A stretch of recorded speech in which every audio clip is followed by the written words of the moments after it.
தான் வந்து விஜய் திட்டி அனுப்பிச்சிடுறாங்க. இதனால் விஜய் மனசு கஷ்டப்பட்டு அவங்க தாத்தா மடியில் பார்த்துன்னு அழறாரு. இங்கே காவேரி தவிச்சு போகிறாங்க.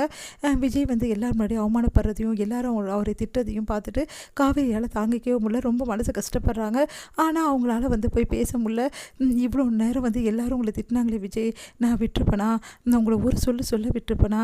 எதுக்காக அமைதியாக இருக்கேன்? நீங்கள் என்னை வந்து போன்னு சொல்லிட்டீங்களே விஜய் அப்படி சொல்லிட்டு மனசு கஷ்டப்பட்டு அழுதுட்ருக்காங்க இங்கே காவேரி. இங்கே வந்து விஜய் ஒரு பக்கம் அழுதுட்ருக்காரு. இங்கே விஜய்க்கும் வந்து வெண்ணிலாவுக்கும் எப்படியாவது வந்து 2 பேரும் சேர்த்து வைக்கணும், 2 பேருக்கு கல்யாணம் பண்ணி வைக்கணும், விடவே கூடாது. அப்போ தான் காவேரி வாழ்க்கை இன்னும் மோசமாக போகும் அப்படின்னு சொல்லிட்டு ராகினி என்ன பண்ணுறாங்க, பிளான் பண்ணிட்டுருக்காங்க. தொடர்ந்து வெண்ணிலா கிட்டே விஜய் கிட்டே பேசணும், பழகணும் அப்படின்னு நாம் அதெல்லாம் சொல்லிகிட்டு இருக்காங்க. இதனால் வெண்ணிலாவும் விஜய் கிட்டே போய் பேச போகிறாங்க. இதனால் காவேரி வந்து நினச்சிட்டு இருக்க விஜய் வந்து வெண்ணிலா கிட்டே பேசாமல் அவாய்ட் பண்ணுறாரு. இந்த சூழ்நிலையில் இங்கே என்ன பண்ணுறாரு, விஜய் வந்து ஒரு முடிவு எடுக்கிறாரு. கண்டிப்பாக வந்து காவேரியை பார்த்து எல்லா விஷயத்தையும் சொல்லணும், மனதை திறந்து பேசணும், அப்போ தான் இந்த பிரச்சனை தீரும் அப்படின்னு சொல்லிட்டு காவேரியை பார்க்க போகிறாரு. அதன்படி காவேரி வந்து நம்ம நர்மதாவும் கோயிலுக்கு போயிட்டுருக்காங்க. அப்போ வந்து காவேரி அப்படின்னு சொல்லிட்டு கூப்பிட்றாரு. காவேரி கிட்டே எல்லா விஷயத்தையும் பேசிடணும் அப்படின்னு சொல்லிட்டு முடிவெடுக்கிற விஜய் வந்து காவேரி கிட்டே பேசுறதுக்காக போகிறாரு. அந்த டைமில் காவேரி வந்து கிளம்பி போக பார்க்குறாங்க. நில்லு காவேரி, கொஞ்சம் உங்ககிட்ட பேசணும் காவேரின்றாரு. அந்த டைமில் காவேரி பேசுறதுக்காக வராங்க. அப்போ விஜயும் பேசுறதுக்காக வராரு. அந்த டைமில் கரெக்டாக குமரனும் வந்து நிவினும் அங்கே வந்துடுறாங்க.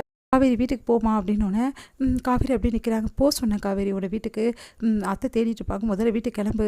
அது வந்து மாமா விஜய் என்கிட்ட அப்படின்றாங்க. நான் கிளம்ப சொன்னேன் காவேரி அப்படின்னோடனே சரி அப்படி சொல்லிட்டு கிளம்பி போகிறேன். காவேரி ஒரு நிமிஷம் நில்லு காவேரி, நீங்கள் முதல்ல நில்லுங்க அப்படின்னு. எதுக்காக சும்மா வந்து தொல்லை கொடுக்குறீங்க காவேரியை, எதுக்காக வந்து பேசணும்னு நினைக்கிறீங்க, என்ன பிரச்சனை உங்களுக்கு விஜய் அப்படின்னு சொல்லிட்டு கேட்குறாரு.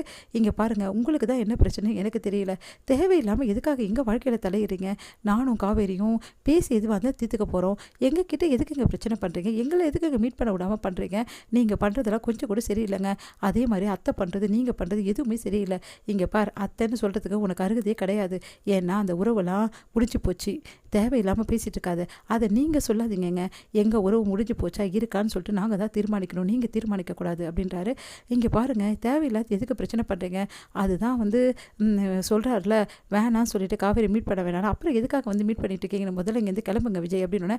அதை நீங்கள் பேசாதீங்க நிவின், காரணமே நீங்கள் தான், இந்த இவ்வளோ பிரச்சனைக்கு காரணம் நீங்கள் தான். உங்ககிட்ட நான் ஒரு விஷயத்த சொன்னேன்னா அந்த விஷயத்தை எப்படி நீங்கள் மற்றவங்க கிட்ட சொல்லலாம், அவள் உங்களை கட்டாயப்படுத்தி கல்யாணம் பண்ணி வச்சேன்னு சொல்லிட்டு தானே என்னையும் காவேரியும் வந்து திட்டம் போட்டு பிரிச்சிருக்கீங்க அப்படின்றாங்க.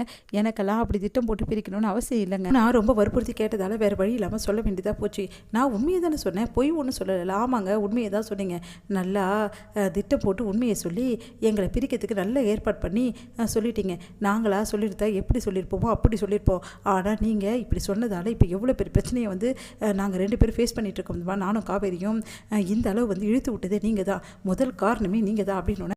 பாருங்க விஜய், நீங்கள் ரொம்ப பேசுகிறீங்க, நான் எங்கே ரொம்ப பேசுகிறேன், ஆமாம் இவர் ரொம்ப தான் பேசுவார், எதுக்கு எடுத்தாலும் நம்மளே குறை சொல்லிட்டு இருப்பார், இவர் பண்ண தப்பெல்லாம் இங்கே வெளியே வராது, இவர் கான்ட்ராக்ட் போட்டு கல்யாணம் பண்ணது தப்பு இல்லையா, நிவின் சொன்னதான் தப்பான் அப்படின்றாரு குமரன். தேவையில்லாதெல்லாம் பேசிட்டு இருக்காதிங்க, ஒரே விஷயம் நான் சொல்கிறேன், நான் காவேரியை மீட் பண்ணுறதை உங்கள் 2 பேரால் தடுக்கவே முடியாது, அவள் ஏன் பொண்டாட்டி, நான் அவளை மீட் பண்ண தான் செய்வேன் அப்படின்றாரு. அது கேட்டு வந்து மீட் பண்ணுவியா, காவேரி வந்து பார்க்க வருவியா, எப்படி வர நானும் பார்க்குறேன் அப்படின்னு சொல்லிட்டு சட்டையை பிடிக்கிறாரு குமரன். ஏங்க எப்போ பார்த்தா சட்டையை பிடிக்கிறீங்க, அடிக்க ஓடி வரீங்க, எனக்கு நான் அடிக்க தெரியாதா திருப்பி அப்படின்னு சொல்லிட்டு இவரும் சட்டையை பிடிக்கிறாரு. நம்ம விஜயும் இவங்க 2 பேர் சட்டையை பிடிச்சி அடிச்சுக்கிறத பார்த்துட்டு அப்படியே வந்து அதிர்ச்சி அடைகிறாரு. நிவின் தடுக்க பார்க்குறாரு. என்னங்க இது சின்ன குழந்தை மாதிரி ரோட்டில் நின்று சண்டை போடுறீங்க, இதை வந்து 2 குடும்பத்தாளுங்களும் பார்த்தா என்ன நினைப்பாங்க, ஏங்க இப்படிலாம் பண்ணுறீங்க, விஜய் விடுங்க விஜய், அண்ணா நீ வானா அப்படி சொல்லிட்டு கூட்டின்னு போகிறாரு. உடனே அப்படியே பார்த்து முறைக்கிறாரு குமரன் வந்து விஜய்.